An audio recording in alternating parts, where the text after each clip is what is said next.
to help. I have parts batiqued, or have parts help them sew the parts, or I draw designs onto water buffalo hide, and then bring it to the carver to carve them for me. I tried to carve them myself, but it's just to learn how to do the tools took 6 months. Where were you in Indonesia? I was in Solo, Surakarta. Do you know it's near Jogja? And then lived with the family. Okay, yeah. It's one country unfortunately, we never ended up in Java. We're in Bali. We've been in Bali. Java's beautiful. I know. We almost went there several times. We just never made it. I really wanted to go to Yogyakarta and to what's the Buddhist temple complex? Borobudur. And we were going to go, and then there was like an earthquake, there was a volcano, and we couldn't go. What year is that? Trying to think. We took 3 trips. Because there was one big volcano erupted. It was when I was there in early 80s. No, this was later. We didn't go. The first trip wasn't until 90. I forget now. 91 or 92. Is it working, Howard? Yeah, great. I think our first trip was 91 or 92, and then the second trip was actually not just like 8 years ago. It was like an 18-year gap, and then we went back. Okay, so there was a volcano. There was a volcano. And we were there. We were in Bali, and there was a huge. We were going to go to Borobudur, and there was a volcano thing. Well, I guess we're not going to Java this time again. Yeah, I know. But as I said, my brother introduced me to Javanese, the puppetry. I already knew about that. And in Bali, there was quite a bit. It was much more activated in Bali. I mean, for Westerners. Yeah. And the first trip to Bali back in the early 90s was, wonderful, because when we went back 18 years later, I cried when I saw it. And then there were only 3 homestays when I was in Ubud at that time. Only 3. They're probably in late hotels. 80s? Very early 80s. We got to see it pretty nice. But when I went back to Ubud 18 years later, I cried. I had a friend who built a house there, and she said, if you go back a couple blocks from the main. You can get away from it, yeah. And other parts of Bali are not as affected, but it made me cry. I know, there's nothing like it. But anyway, that's the I used to bicycle all the way from Denpasar up to Ubud on my bike at night. Yeah. It's kind of a long bike ride. Yeah, I would think. So you were there for 4 years. 5 altogether. 5. Just in Java, or did you? I mostly was in Java. I liked it better than Bali. Yeah, I can because of the depth of the music. The music, the interlacing of the gamelan was much more. Yeah, authentic. Bali got commercialized early on. Well, they kept their arts. Yeah. But the depth of the music, multi-layering, and it had this extra tone that's off. Oh, okay. You can hear it in an opera. Interesting. I was listening to an opera the other night, and the tone bends downward. And instead of being in middle C, it bends. It's a quarter tone. They're not too familiar. I'm a musician. Oh, you are? Yeah, that's what it bends downward. It's a quarter tone. And goes into a melancholy. That's kind of like Indian. Well, I think it's probably quarter tone. That's what Indian music does. It's like And he plays Indian music, my husband. Oh, then he would know. Yeah, because the Indian music has the quarter tones that we don't have. But I don't know if Javanese music does, but it might. Don't really know. Manggunagaran, that you play that. It's a whole different scale. It's all different scale. Yeah. Yeah, I don't think they have quarter tones in Indonesian music, but it's a different scale. It's a different mode. Yeah. So in those 4 years, like, what were you studying? What were you studying? Different things? Carving of water. Mostly the handcrafts. Was studying batik, carving the water buffalo hide, working with the carvers. Now you can probably get a laser cut. laser cut puppet. It's so I don't know. I know. It's Except I can't figure out the computer thing. yeah. You have to submit it. No, you do like the real deal. Now I have all of those. I still have all of those original carvings. The little carvers, some were different, and they kept thinking my designs were Western. They looked very Asian. I was living with a family also in those days. My mother just died recently, and they said, "Why didn't you come back? You should have come back before she died." I felt really sad. It was the wrong time of year, but So you were there for 4 years studying all this stuff, and then you came back to California? yeah. And I had been in a gallery prior. Okay. Before I left for Indonesia, I was in a gallery making sculptures, and they were selling, of course. And they all had something to do with a puppet, a rod puppet, because I did study puppetry a little bit. I followed a puppet company up in Canada, but this is all prior to leaving for Indonesia. Yeah. But I'd made these influence from Japan. I used the no mask techniques. Yeah. Sorry. Take a sip. Yeah. This is way more than is going to go in the article, but I'm just personally interested anyway, so I wanted to meet you. Yeah, I kind of went off on a tangent. No, I kind of want to know. Just, Also, that thing makes you go talk longer. oh, listen, the article, a lot of this won't go in there. I'll pick out bits, what I want, but I'm just fascinated anyway. Thank you for listening. It's my honor. So we draw on all those experiences, right. and I don't know what's influenced. Then we went back. Later, I went back to Japan on a Japan-U.S. Friendship Commission grant. Were you two already together? We were already together, and I was performing. What happened? Oh, I saw these Japanese dancers. Have you ever seen Eiko and Ko?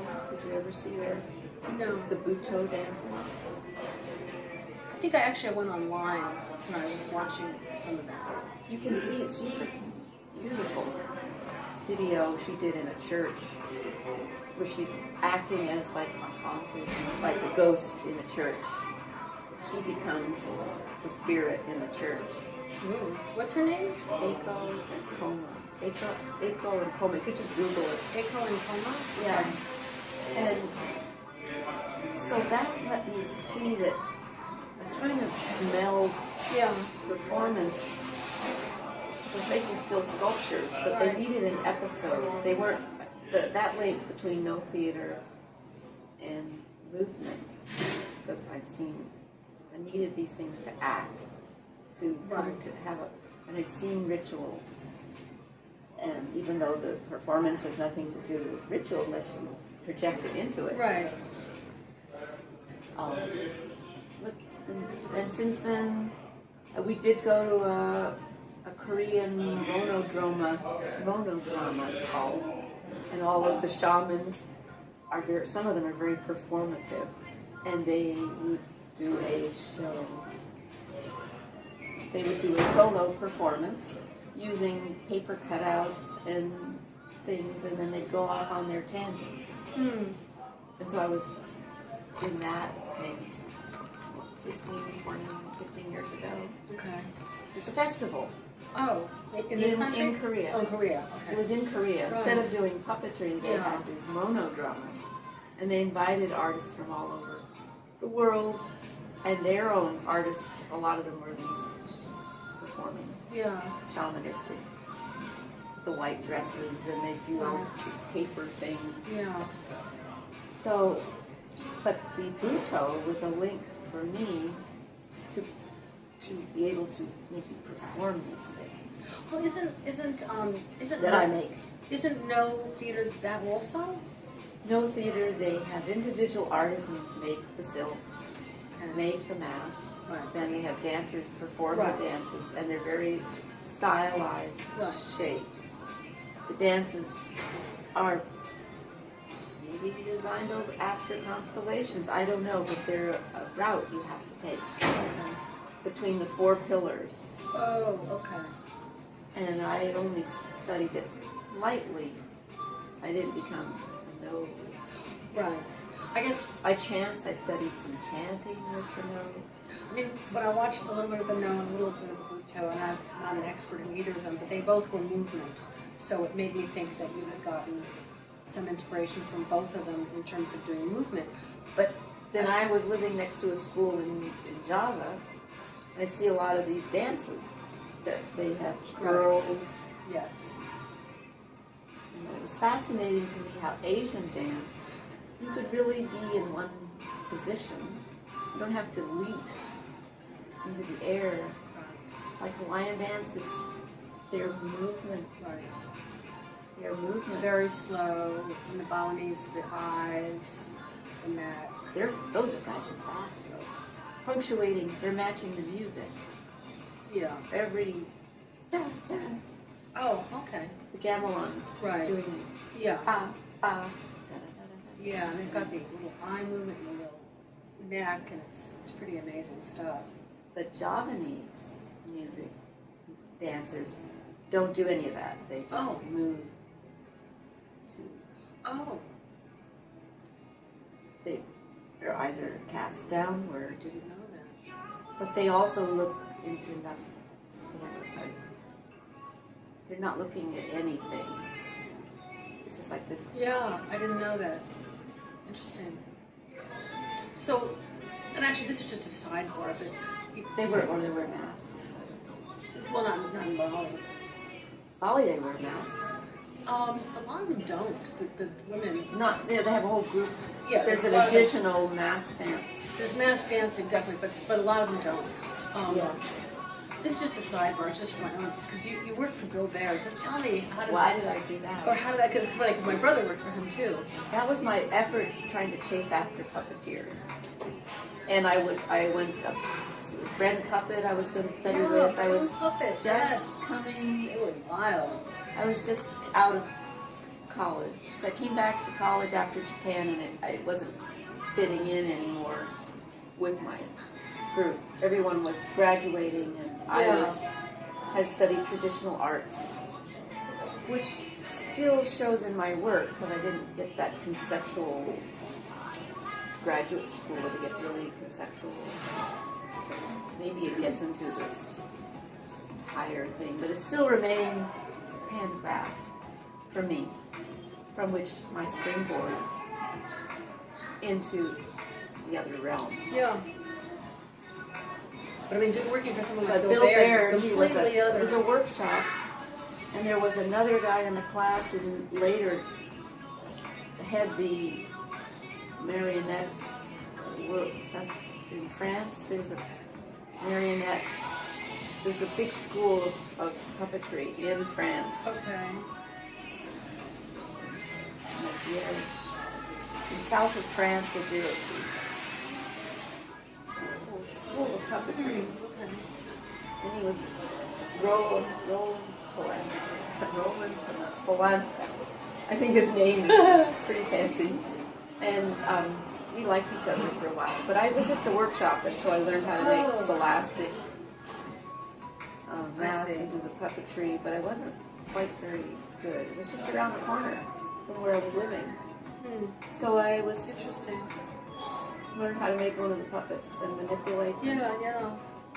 I just when I saw that, I was just because my brother we grew up in New York, so that's where his whole world was, his poetry world. Did he actually work for? I think he did. For a while. He's got some of his puppets and they became friends. Yeah, he did go there. So. Yeah, then he died when he's older. Yeah, I think so. But I think my brother has some of his Puppets. He knew Bill and Paul there. Yeah. Yeah, and I would study, go to a lot of the shows and watch them. But still, it was puppetry was like the Muppets. And Yeah, it's a whole different thing. I went to see if I could get me employed by the Muppets. Right. Yeah. And Jim Henson. Your brother knew Jim Henson. He knew all of them. Oh wow. Yeah. My brother was at one point was the president of the Puppetry Association of America or something. Oh, Puppeteers of America. Puppeteers of America. He was the president at one point. Oh yeah. His group was called Pogo Puppets.